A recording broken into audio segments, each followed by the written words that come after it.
Hello friends, my self Bharat Patel. आगे के lecture में हमने देखा था कार्डियक मसल की एक्साइटेबिलिटी के बारे में। इस लेक्चर में हम चर्चा करेंगे कॉन्ट्रैक्टिलिटी, रिथमिसिटी एंड कंडक्टिविटी के बारे में। तो contractility is the ability of the tissue to shorten in length after receiving a stimulus. तो कार्डियक मसल स्टिमुलस रिसीव करके अपनी लेंथ में शॉर्ट होता है तो मसल सिकुड़ जाता है, तो उसे हम कहेंगे contractility. The contractile properties are all or none law, staircase phenomenon, summation of subminimal stimuli, refractory period, effect of preload, effect of post load. First, all or none law. तो ये क्या है? तो थ्रेशोल्ड स्टिमुलस से जब कम में stimulus heart को मिलता है तब कार्डियक मसल कॉन्ट्रैक्ट नहीं होते। एग्जाम्पल है, मैं सिर्फ समझने के लिए एग्जाम्पल दे रहा हूँ कि कार्डियक मसल को कॉन्ट्रैक्ट होने के लिए 30 वोल्ट का स्टिमुलस चाहिए। तो ये है थ्रेशोल्ड वैल्यू। तो 30 वोल्ट का स्टिमुलस कार्डियक मसल को चाहिए ही चाहिए। जो उसको कम मिला तो कार्डियक मसल कॉन्ट्रैक्ट नहीं करेंगे। तो ये है एग्जाम्पल ऑल और नॉन लो का। स्टेरकेस फिनोमिनन, तो छोटे छोटे इंटरवल में सेम स्ट्रेंथ के स्टिमुलस अप्लाई किए जाते हार्ट को और उसकी वजह से कार्डियक मसल की कॉन्ट्रैक्टिलिटी धीरे धीरे बढ़ती है। तो ये है स्टेरकेस फिनोमिनन।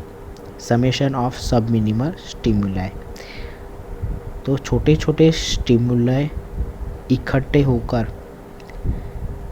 एक कॉन्ट्रैक्शन देता है।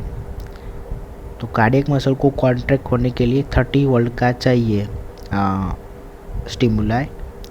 तो छोटे छोटे 5 वोल्ट के 6 स्टिमुलाई इकट्ठे होकर 30 बनाकर एक कॉन्ट्रैक्शन करेंगे।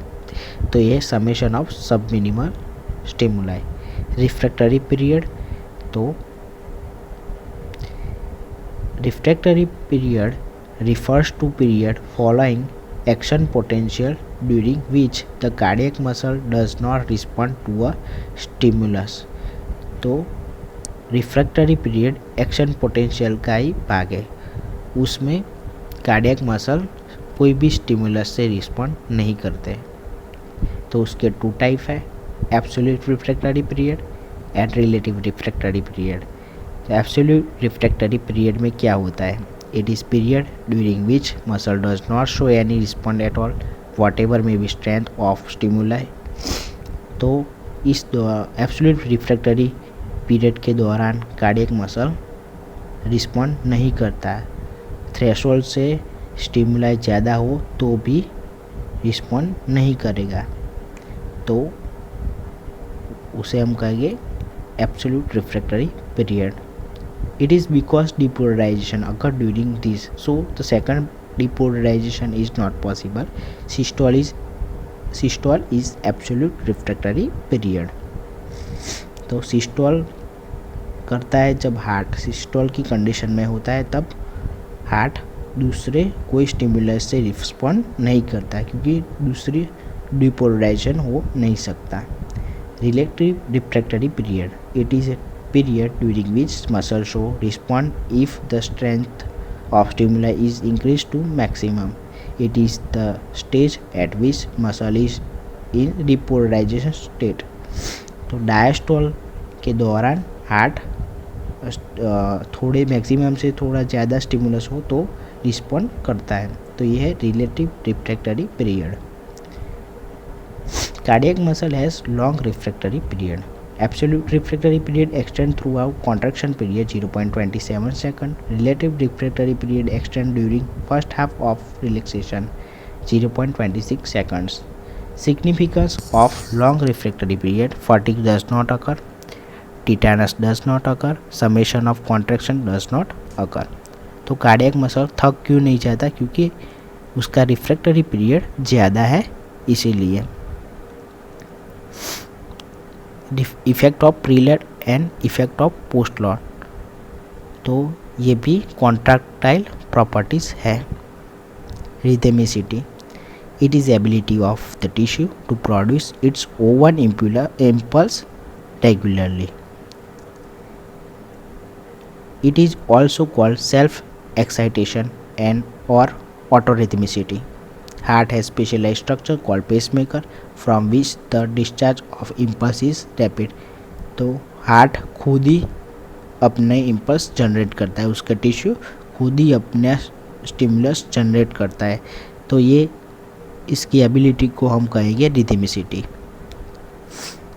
Conductivity, human heart has specialised conductive system through which the impulse from SA node are transmit to all other parts of heart. तो कंडक्टिविटी क्या है, तो हार्ट में एक स्पेशल जगह पर पेसमेकर में स्टिमुलस बनते, इम्पल्स जनरेट होते और पूरे हार्ट में फैलते हैं, तो उसे हम कहेंगे कंडक्टिविटी। और बीच में जो आते हैं तो उसे हम कंडक्टिव सिस्टम कहते हैं। तो कंडक्टिव सिस्टम हार्ट में क्या क्या होता है, तो मेन है SA node, interatrial tract, internodal conduction pathway, atrioventricular node, atrioventricular bundle of his and पर्किंजे fibre. तो मैं आपको एक फिगर में से समझा देता हूँ। ओके,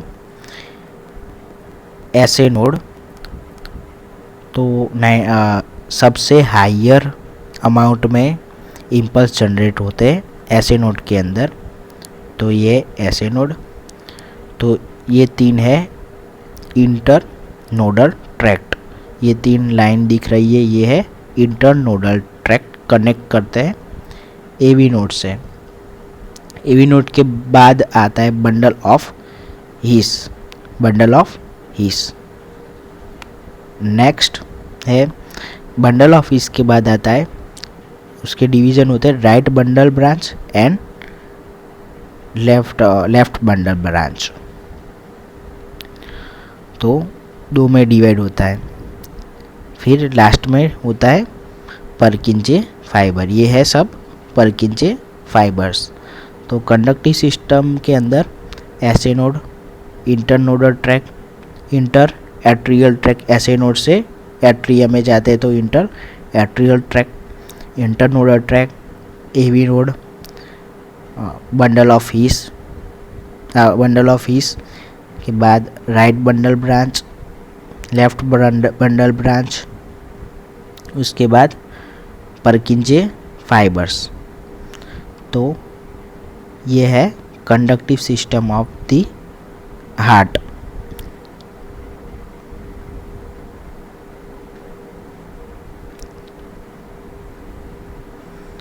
ये है ट्रांजिशनल फाइबर, तो ये तीन ट्रैक्ट है इंटरनोडल ट्रैक्ट।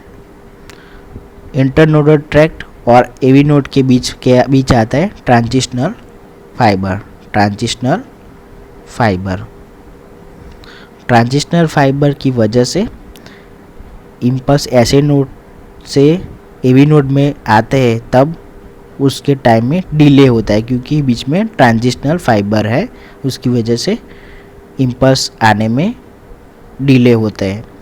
तो एसए नोड से एवी नोड तक तीन ट्रैक्ट होते हैं इंटरनोडल ट्रैक्ट, एक एंटीरियर इंटरनोडल ट्रैक्ट, बीच वाला मिडल और पोस्टीरियर इंटरनोडल ट्रैक्ट। तो इम्पल्स कहाँ से कहाँ जाते हैं, तो इम्पल्स एसए नोड से जनरेट होते हैं और फिर जाते हैं इंटरनोडल ट्रैक्ट से एवी नोड में, एवी नोड से बंडल ऑफ हीस से left bundle branch, right bundle branch and then Purkinje fibre, और साइड एसए नोड से एट्रिया नज़दीक होता है तो इंटर एट्रियल ट्रैक से एट्रिया में पहुंचते हैं। mechanism of origin of rhythmic cardiac impulse, other part of heart like AV node, atria and ventricle can produce the impulse, but SA node act as a pacemaker because the rate of impulse generation by SA node is higher. AV node भी pacemaker है और cardiac की tissue, heart के tissue भी pacemaker के जैसे हो सकते हैं, बट ऐसे नोड में जो इम्पल्स जनरेट होते हैं उसका अमाउंट हाई है, इसलिए ऐसे नोड को पेसमेकर कहा जाता है. When there occurs blockage of transmission of impulse from SA node to AV node, the pacemaker activity may shift from SA node to other side. When pacemaker is other than SA node, it is called as ectopic pacemaker. जब SA node काम करना बंद हो जाता है तो heart बंद नहीं हो जाता, तो ये शिफ्ट हो जाता है पेसमेकर का काम. तो उसका काम कौन ले लेता है? AV node. तो हार्ट के कोई भी टिश्यू पेसमेकर के जैसे हो सकते हैं, तो उसे हम कहेंगे ऐसे नोड से जब दूसरा नोड या फिर फाइबर्स जब पेसमेकर के जैसे काम करते हैं तो उसे हम कहेंगे एक्टोपिक पेसमेकर.